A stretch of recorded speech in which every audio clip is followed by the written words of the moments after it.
Peoria Public Schools Superintendent Grenada Lathan has officially resigned tonight. This comes just one day before the board was to discuss either terminating her contract or putting her on administrative leave. Dr. Lathan spoke to the media briefly this afternoon. The historic Madison Theater could soon see its second act, but that's not the only good news for this part of downtown Peoria.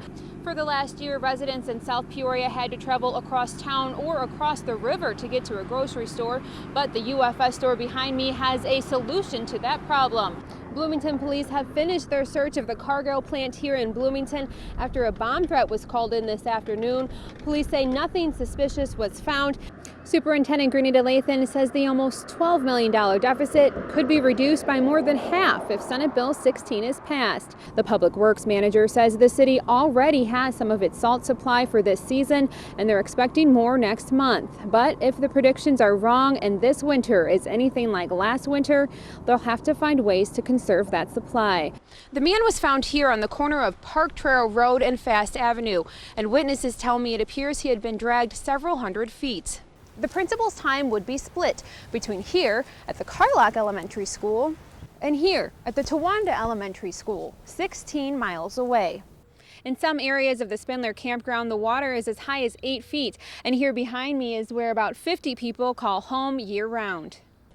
The chorus of powerful voices is growing this morning, demanding that the Confederate flag be removed from South Carolina's State House grounds. The governor is among the latest to chime in on the debate in the wake of last week's racially motivated church massacre. The dashcam video shows the arrest of the man accused of opening fire inside a Charleston church last week. Halloween is bringing in the big bucks this year across America. You think of all the things you mess up in the kitchen and just throw away automatically. Yeah. Maybe we should really try them. Rethink that. First, yeah, you never know. Surprise. Remember that time you wrote something disastrously personal but accidentally hit reply all and looped in everyone else? Well, good news. There's a way to reverse the damage. This is HOI 19 News at 10. Good evening. I'm Catherine Tellez. Eric Green has the night off. We'll get to those stories in a moment, but first, here's Storm Team 19 Chief Meteorologist Chuck Collins with your first look at the forecast. Chuck? Well, Catherine. A mystery tonight surrounding the disappearance of a local man who was last seen near the Mackinac River. According to the Woodford County Sheriff's Department, 24-year-old Abel Martinez was last seen around 5:30 last night. He was kayaking on the Mackinac River where the river crosses U.S. Route 150. That's just east of Goodfield near the Mackinac Dells Bridge. Martinez was last seen on the shore. It's unknown how he went missing from there. Crews have been searching the land, river, and air since 8 this morning. They say there is a lot of debris in the river and it's unusually high, making conditions dangerous for kayaking. The search team has been using sonar and thermal imaging equipment to track Martinez as well as a canine dog, but they still haven't found him. 6 search and rescue teams throughout the state are now out. So far, they've searched more than 5 miles of water and land. We're just doing everything in our power. The Martinez family did not want to comment at this time. They were on scene earlier today helping with the search.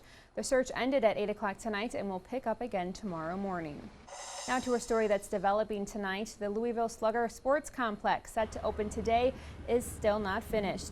The construction delay resulted in cancellations for the June book. HOI 19's Samantha Chapman tells us how Peoria's economy could be striking out. Sam? Officials at the This summer could be a long and hot one for Governor Bruce Rauner and the General Assembly. The Republican governor and Democrat leaders are deadlocked on a budget for the next fiscal year that begins July 1st. House Democrats came out with their $36 billion spending plan over the weekend. But Governor Rauner has said he will not sign it because it's $3 billion over next year's estimated tax revenue.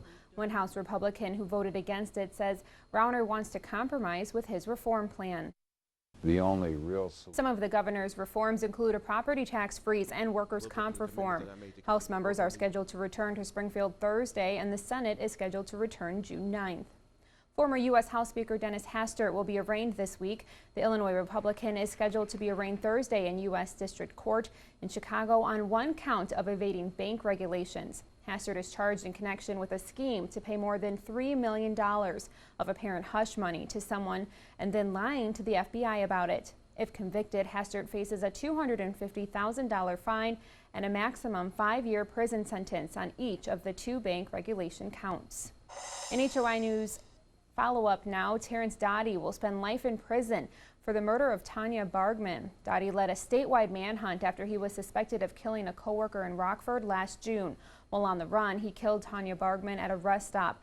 Dottie was sentenced today by a judge in Lee County. He did not appear at the sentencing because he said he did not want to face Bargman's family. Each week, HOI 19 News teams up with local law enforcement to get wanted fugitives off the streets. This week, the Peoria County Sheriff's Department is looking for 27-year-old Janisha Daniel. She's wanted on battery, retail theft, and cannabis possession charges. Daniel is 5'9" and weighs 300 pounds. Her last known address was in the 700 block of West Hamilton in Peoria. If you know Daniel's whereabouts, you're asked to call the Peoria County Sheriff. For more on other fugitives featured on Manhunt Monday, head to CINewsNow.com.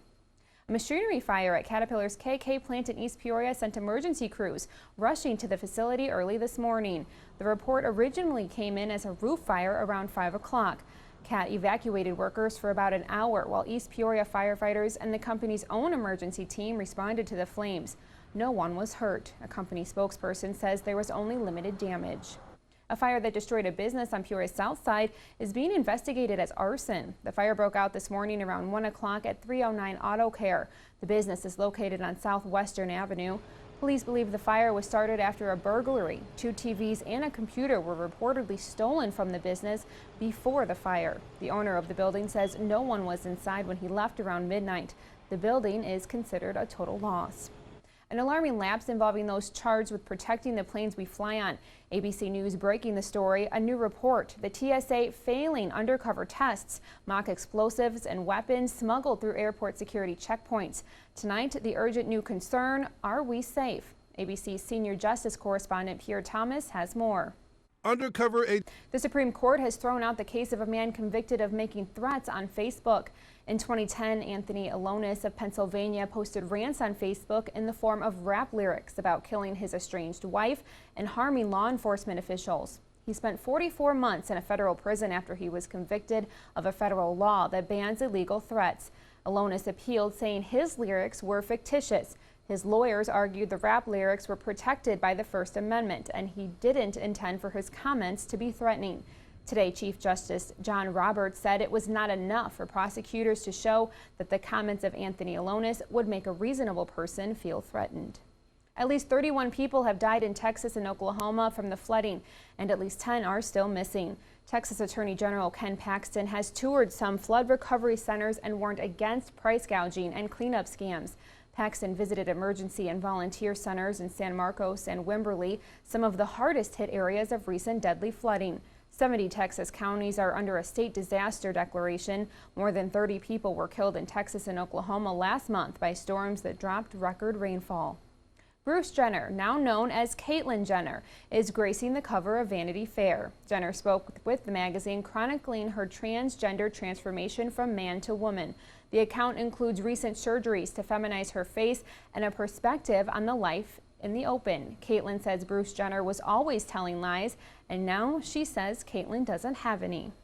Another person has joined the race to become the Republican nominee for president in 2016. Republican Senator Lindsey Graham has launched his bid for the White House. Graham retired from the Air Force Reserve last month after serving for 33 years, and he's been a senator since 2002. Graham promised a strong national defense if elected, vowing to not just disable our enemies, but to defeat them. Still ahead on HOI 19 News at 10, Uber wants you to get involved to help bring its services to Peoria. And bicyclists in Normal are about to get a lesson in sharing the road with drivers. You're watching. Officer Derek Thomas was on duty that day. He spotted the tornado and drove towards it, desperately wanting to help. Moments later, he saw someone trying to outrun it. When I saw him, he was waving his arms. He told me he had tried to knock on people's doors and get them to stop, but they just drove right past. And so he ran to my car and hoped I could get him somewhere where the tornado was not. Thomas got him to safety and raced back to help others. On this day, we revisited that spot. Thomas still struggles to understand all of it. In the beginning, it was just me. I just try and do what you can with who you can. You know, I mean, I'm not Superman. I can't save everybody, but I was going to do my best to save whoever I could. Meanwhile, on the other side of town, another officer's house was heavily damaged in the tornado. But that didn't stop this East Peoria officer from helping others. All I heard were people screaming outside. help me looking for people, making sure that their families are okay. So my first instinct was just throw on a pair of boots, and I took off outside. In the days that followed, both officers worked round-the-clock shifts, making sure what wasn't lost stayed protected. Something Swearingen says hit close to home. Not only you're affected, but you're out and you're working and you're watching other people's homes that were affected. It just means a little bit more to you, I think, knowing that you went through it as well. And while it may be a year later, it's a day these first responders will never forget. Even a high, strong gust of wind at times, you kind of think about it a little bit differently. Every time I drive through here, I remember that day, because had I decided not to go down there, not to go see what people were talking about, ignore them, go back to reports or whatever, it could end differently. So it's a heavy feeling. A local AME church is mourning the loss of their family after they were murdered in the one place everyone should feel safe. I heard Emmanuel AME Church, and I stopped in my tracks. Reverend Elaine Gordon is the pastor at Peoria's Ward Chapel AME Church. She says the AME family is a tight-knit group whose members know each other across the world. Reverend Gordon says knowing it happened inside a church, a place that opens its doors to everyone, makes her feel vulnerable. We are called to embrace whosoever will. The statement, let them come. And so those people let him come. He was there for over an hour in their midst. They felt comfortable. And then tragedy struck. And she adds, while what happened was a tragedy, it's also important to remember what has come out of it. I was really blessed by Mother Emmanuel's call for everyone to hold fast to their faith. I was also blessed to see the community rally across color lines, across political lines. Reverend Gordon says while the shooter may have been trying to create a racial divide, he didn't win. This is the worst of times, yet it's the best of times, in the sense that out of bad is always that opportunity to do good. The pastor says this tragedy creates a moral and ethical dilemma for just how open a church can afford to be, and says this has created a discussion about the level of security inside their church. Back to you. The three-day festival was supposed to run July 17th through the 19th, featuring some of the biggest names in country music like Keith Urban and Toby Keith. The event was slated to bring tens of thousands of people to Chillicothe and money into the local economy. Rumors about the fate of the Country Life Music Festival were confirmed Tuesday. It's canceled. Vendors, ticket holders, sponsors, and workers all out hundreds, if not thousands of dollars with no explanation. Well, when I first heard the rumor, I thought maybe, it was just something going on Facebook, and then I heard the actual announcement. I just thought about how inappropriate it is, and my personal opinion, it's a pretty good way to not have anyone, come out to future festivals. The Country Life Music Festival was moved here this year to Three Sisters Park in Chillicothe because of the large number of people expected to attend. Now all those people have tickets, and the show has been canceled. It paints a very bad picture for the area. It paints a very bad picture for Blue Entertainment. $300 could go a long way. I mean, we had a newborn, so any little bit's going to help us, and we saved up from last year because we didn't attend. Now that it's canceled, it is disappointing, but that money needs to come back to us. Ticket holders say they hope the company does the right thing by refunding their money, but for now it's a waiting game. Blue Entertainment was once again donating a portion of the proceeds to St. Jude Children's Research Hospital. The regional director says they did receive a donation last year, but they have not received any money for this year's event. We asked what you thought about the cancellation on Facebook. Donna said, "The ticket states no refund. Me and thousands of people are out of money. I bought 10 as Christmas presents, $990.30 to be exact." Jesse says, "Get the word out there, though, about his shady, unethical company. Blue Entertainment, you should be held 110% responsible." We want to hear your comments. Join in on the conversation on our Facebook page. Back to you.